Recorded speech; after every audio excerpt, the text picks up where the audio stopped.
दोस्तों आज हम जानेंगे म्यूचुअल फंड के बारे में। और म्यूचुअल फंड सबसे पहले होता क्या है। म्यूचुअल फंड एक ऐसा इन्वेस्टमेंट है जो निवेशकों का पैसा, जैसे मैंने निवेश किया, अदर पर्सन ने निवेश किया या किसी ने भी निवेश किया, सबका पैसा इकट्ठा करके वो स्टॉक्स वगैरह में, बॉन्ड्स वगैरह में, सरकारी सिक्योरिटीज में, अन्य एसेट्स में आपका पैसा इन्वेस्ट करता है, जिससे आपको एक बेहतर रिटर्न मिलता है। तो दोस्तों म्यूचुअल फंड के फायदे जानते हैं। म्यूचुअल फंड के फायदे क्या क्या होते हैं, तो इसको हम 5 तरह से जानेंगे। नंबर 1 पे आता है दोस्तों डाइवर्सिफिकेशन। तो डाइवर्सिफिकेशन हासिल में होता क्या है, म्यूचुअल फंड अलग अलग प्रकार की एसेट्स में इन्वेस्ट करता है, जिससे रिस्क कम होता है। दूसरा होता है प्रोफेशनल मैनेजमेंट। म्यूचुअल फंड को प्रोफेशनल फंड मैनेजर द्वारा मैनेज किया जाता है, जो इन्वेस्टर के लिए बेहतर रिटर्न देने का प्रयास करता है। तीसरा दोस्तों आता है कन्वेंस। म्यूचुअल फंड में इन्वेस्ट करना आसान है और इसे ऑनलाइन भी किया जा सकता है। जरूरी नहीं कि आप ऑफलाइन करो, ऑनलाइन भी कर सकते हो आप, ठीक है। चौथा आता है लिक्विडिटी। लिक्विडिटी क्या है, उसमें कभी भी आप अपने पैसे को निकाल सकते हो। जो आपने निवेश किया है उसको आसानी से बेच सकते हो और जो आपका प्रॉफिट हुआ है उसको आप बुकिंग कर सकते हो। पांचवा आता है लो कॉस्ट। म्यूचुअल फंड में इन्वेस्ट की कॉस्ट कम होती है। अगर आप इसको सीधे फंड हाउस से लेते हैं तो इसकी कॉस्ट कम होती है।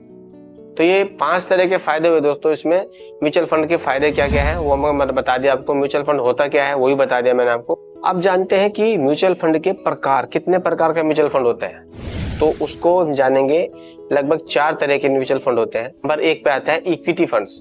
ये फंड्स जो है वो मुख्य रूप से स्टॉक्स में निवेश करते हैं। स्टॉक मार्केट में जो स्टॉक लिस्टेड है उनमें निवेश करते हैं। सो दोस्तों दूसरे नंबर पे आता है बॉन्ड्स फंड्स। अब बॉन्ड फंड्स क्या होता है, ये फंड्स क्या करते हैं, जो फिक्स निश्चित आय वाली सिक्योरिटी होती है उसमें आपका पैसा इन्वेस्ट करते हैं।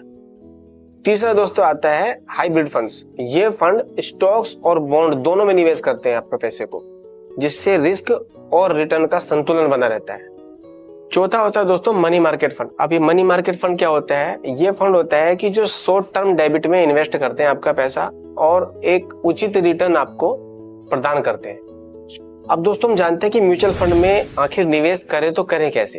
तो सबसे पहले आता है अपना एक लक्ष्य निर्धारित करें कि आपको कितना पैसा जमा करना है, कितना इन्वेस्टमेंट करना है, ठीक है। और रिटायरमेंट प्लान करना है, बच्चों की शिक्षा के लिए करना है या कोई घर ही खरीदना है, ठीक है। उसके बाद में आपका प्लान जब निर्धारित हो जाता है तो दूसरे नंबर पे आता है फंड का चुनाव। अब फंड का चुनाव कौन सा करें, कौन से फंड है, मार्केट में तो काफी फंड्स है, आप किस पे अपना भरोसा कर सकते हैं। अपने लक्ष्य को, कितना लक्ष्य है आपका, मतलब कि 1 साल, 2 साल, 3 साल, 4 साल, कितना लंबा आप इन्वेस्टमेंट कर सकते हैं, और रिस्क कितनी सहनशीलता आपके अंदर, मतलब कि आपको जब मार्केट में पैसा लगाते हो या म्यूचुअल फंड में एसआईपी में लगाते हो, हालांकि उसमें रिस्क ना के बराबर होता है, लेकिन अगर आप फिर भी रिस्क को सोचते हो कि रिस्क मेरे को कितना है, तो उसका सही आधार पर म्यूचुअल फंड चुन सकते हैं कि रिस्क भी देख सकते हैं उसमें और लंबे समय तक आपको कितना पैसा उसमें निवेश करना है, तो उसके हिसाब से आप अपना फंड चुन सकते हैं।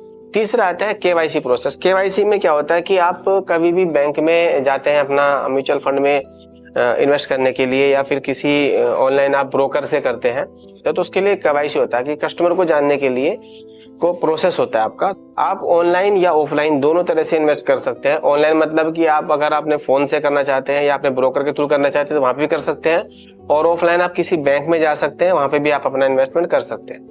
दोस्तों 5वां आता है नियमित समीक्षा करें। अपना जो इन्वेस्टमेंट है उसको आपको देख रेख करना है, तो देख रेख करने के लिए आपको नियमित उसकी समीक्षा करनी पड़ेगी। आवश्यकता अनुसार उनके में बदलाव भी कर सकते हो, ठीक है। लेकिन म्यूचुअल फंड में आप निवेश करने से पहले मैं आपको ये बोलूंगा, म्यूचुअल फंड में अगर निवेश कर रहे हैं तो प्लीज अपने फाइनेंशियल जो एडवाइजर हैं उनकी सलाह जरूर लें, या किसी ऐसे की सलाह लें जो बैंक में अच्छे इन्वेस्टमेंट एडवाइजर है, उनकी सलाह ले सकते हैं और उसके बाद अपना एक निर्णय बना सकते हैं म्यूचुअल फंड के लिए। सो दोस्तों ये थी वीडियो म्यूचुअल फंड के लिए। आने वाली वीडियोस में हम म्यूचुअल फंड के प्रकार तो जान लिए हमने, और कौन कौन से म्यूचुअल फंड द बेस्ट हो सकते हैं। देखो मेरे रिकमेंडेशन नहीं है कि आप किसी पर्टिकुलर की इन्वेस्टमेंट के लिए आप अपने हिसाब से चुन सकते हैं। बेहतर फंड क्या होते हैं वो मैं आपको आने वाली वीडियोस में बता दूंगा, उसमें क्या क्या चीज हम देखेंगे वो भी आने वाली वीडियो बता दूंगा।